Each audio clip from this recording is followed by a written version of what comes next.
right, guys. Good morning. We have a typical day in the garage door world. A little bit of a scenario today.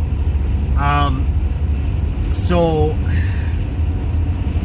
not really geared for residential. And, we had a guy today, a technician that called in today, and I bet, the guy that's running the show pretty much at my shop now is really, really understanding the headaches it causes when somebody doesn't show up. I know we had a new guy that, there was a car in front of me about went off the road. We had a new guy that didn't show up the previous day, and I thought it was funny because I was eating my toast this morning, my little bit of jam, so I can get my jam going today. I don't know what I'm thinking. I'm in a good mood.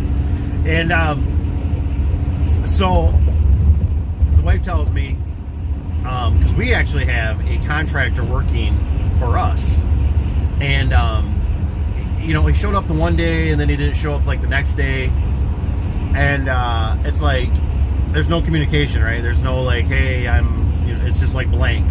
It's like, okay. And we're kind of in between the seasons right now, Christmas, New Year's, all that kind of stuff. So it's that weird time of year where it's like, I'm thinking, you guys should comment below if I should make a calendar. For the longest time, I could never understand the ups and downs and swings in the garage door business. I talked to an older guy one time. It's actually my competition. I talked to a lot of my competition, actually. And we're good friends. And so... he was telling me, he's like, oh, you know how it goes. Once it hits January, February, it just drops right off. And I'm like, huh? For me, it's always been pretty steady, just because we've had always commercial in our life. And so it's just funny. I always feel like I should make a calendar and say, like, when it becomes Halloween. For me, it's Halloween. It's like when Halloween comes, I'm always like, it sucks. After Halloween, it sucks because we got hunting season, so you're trying to get hunting in. You got people getting sick, you got vacation, you got it's just like everything gets condensed right then, and it's like almost like you just want to throw in the towel and say, we're done for the year, we're done, call us, we'll set up an appointment that in January, because January and February is going to be just like, it's just slow. So anyways, we're going to go up to this resi. Sounds like a cable off, but we know cable off could actually mean a broken spring. The problem is I don't have springs on my truck. My truck is so heavy as it is with being a single axle, and it's just super heavy, and I don't like to put any more weight in it than I have to because it's just hard on it. And then when I pull a trailer, the front end lifts up a little bit, and it feels like when you're driving, like you're floating, like you're like, whoa, like when you ever been on ice and you feel like you're losing control, when you're losing control, it's kind of like driving like that. I've been looking at some hitch setups, but it's like every which way I want to go, it's difficult because not all the same vehicles hook up to the same trailers, so it's really hard to find something that's kind of universal across the fleet without just going with a different setup. I'd always want to try one of these trucks, these cutaway vans. I'd like to try one with a dually, but I just don't know where you start getting into the threshold that you get into that commercial vehicle. I had a little story for you. I had a box truck one time I bought. It had a Cummins in it. Oh, Cummins. Oh, love Cummins. And it ran great, and it was a cab over, so the cab would like lift up. And I remember it had a box on the back, and it had a lift gate even. The lift gate was sweet, and it would lower down, and stuff was hydraulic, so you could go to the ground, put stuff on. We used to put like a dumpster on it and lift it up, put it inside, so when we were working on like jobs, we could just throw our garbage right in the dumpster. It was awesome. But I realized really quickly how expensive, like going up from like a residential, or not residential, like a, how would you call it? Just a passenger vehicle, like your normal trucks, to a commercial vehicle. A little bit bigger tires. I didn't have any tools. I couldn't work on the darn thing. I would take off the tire one day, and it's like the lug nuts are like just huge on the thing, and I'm like, trying to break them off, and they won't break, and I had to go like Harbor Freight and buy more tools, and it was just a mess. And every time I took it in, it was like a minimum of like $700. Now, mind you, this was like 6-8 years ago, so now it's probably like $1,200 a minimum. And it was like, one time I took it in, they're like, yeah, they didn't make a lot of these, and so the parts are hard to find. So I'm like, so what am I supposed to do when the brake pads wear out? And they're like, well, hopefully you can find somebody that has them still sitting on a shelf somewhere in the United States. And I'm like, oh my gosh, this truck's got to go. And I remember what was the straw one day is I let somebody have a radio, and the DeWalt radio on the truck. And like I said, it was a cab over, right? So they had the DeWalt radio, and that's what really irritated me, because it was like, the DeWalt radio is a luxury, right? When you're doing work, it's just a luxury to have music playing. It's not a key essential. It ain't like an impact driver or battery chargers, or it's just not essential. And I lifted up that cab, and this is 100% my fault, but it was in that moment, right? And I lifted up that cab, and that darn radio flung from the back seat. There was like a back seat, you could almost lay on it. It was really skinny. It was weird how it was set up. Wish I had pictures of it. But that darn radio came and it smashed the front windshield. I remember it cracked it right like in the driver's spot. And I was so mad. I was just like, oh my, and I already knew this truck was hard to find. So I was like, I'm over this thing. And I just ended up selling it for like a fire sale. It was just like, get rid of this thing. And I'm kind of bummed, because I wish I would have kept it for the motor. The motor ran so good in it. And it wasn't like super high mileage or anything. It was just, and it was a stick. It was pretty cool to drive. But boy, when you were sitting up so high and the roads got nasty, oh man, was that thing scary to drive. It was, ooh, I don't even know what it was called. I wish I could remember what it was.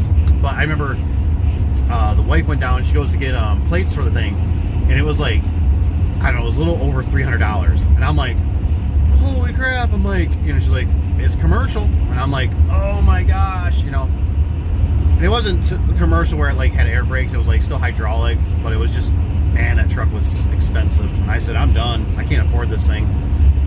So anyways, we're gonna get up to this residential, take a look. Hopefully it's just a cable off. I highly doubt it. I'm probably gonna have to make a trip, and it sucks, because the bad part is that it's 30 minutes away one way from the shop. So if we do the math, I'm already spending 30 minutes. If I gotta go back to the shop, it's gonna be another 30 minutes, which is an hour burned up. And that's totally my fault. I didn't have any notice, though. I didn't have any notice that, the guy wasn't coming in, so I really didn't have any time to prep. This person was already scheduled for first thing in the morning. They're lovely enough to work with us, and they got moved back an hour or so.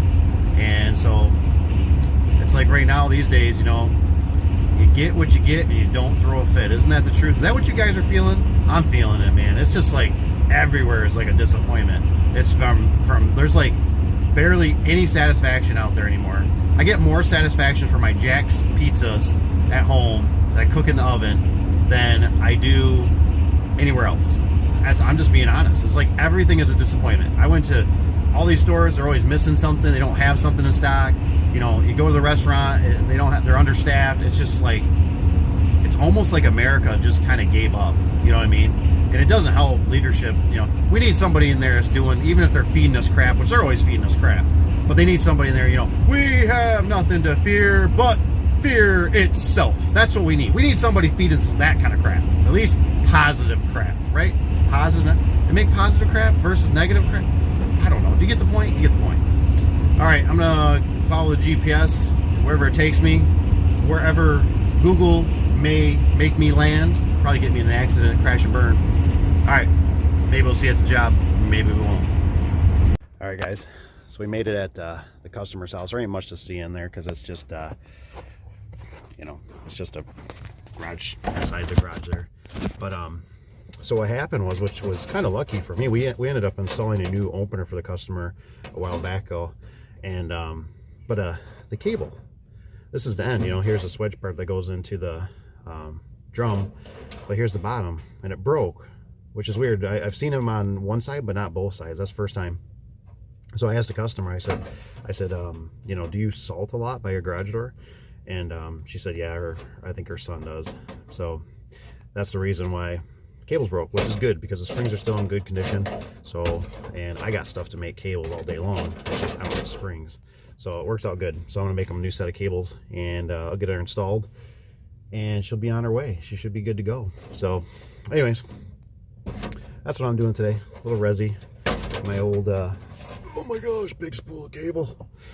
Anyways, take care, guys. See you in the next one. Behave. Keep all your fingers. I said I wasn't going to show you the inside, but just a little sneak peek of the garage. Normal spring. Nothing too major. A little bit. This is typically what you run into. Wage residential. It's just full, you know. Dealing with a lot of... We put a new opener, it looks like, in for her a while back. Sweetest lady. Sweetest lady. Get her. Real nice. Real nice lady. But they definitely, I can see down here. You can see the salt. You can see how rusty it is. You see that? Yeah. He's rusty. So we'll get a new set of cables on there. It'll be good to go. She'll be happy. Unfortunately, she's poor lady sick. She's got pneumonia right now, so gotta watch her. I don't want her getting sick. I'm so happy she's not in the hospital. So that's good. All right, I'm gonna get back to it. Get the cables on this thing. Springs look good. They look perfect. They look just fine. So we'll get them wound back up and should get this door rocking and rolling. One thing I wanted to point out, sometimes bad with residential, is look where the spring's at. And look where that back windshield's at. And look where the bar's got to go at. I'm not going to demonstrate it just for the chance of accidental. That, when you're winding it, slides out, it smashes that. See that? That wasn't even me. But that could turn into me. I don't think it's gonna, but I'm just saying.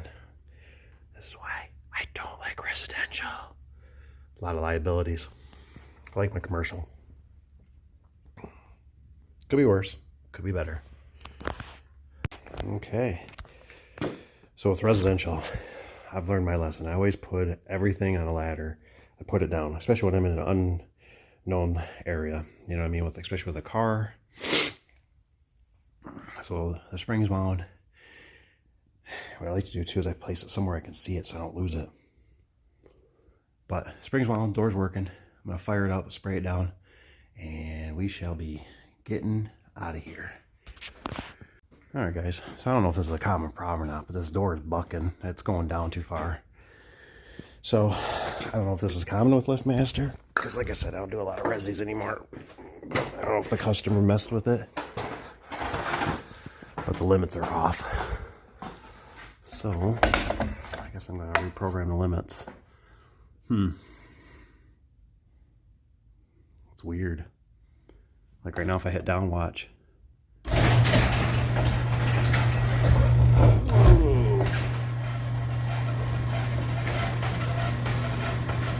Oh, now it's coming all the way up. That's weird. Hopefully it stops. I'm not chancing it. I didn't see the jam nut. It's in there. That's good. Okay, let's fire you back up, girl.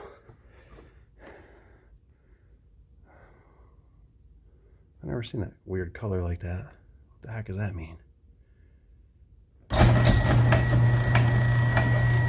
Almost acts like it lost its limits.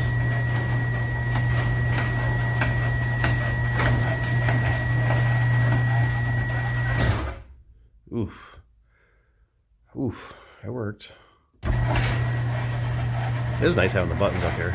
That is nice of them.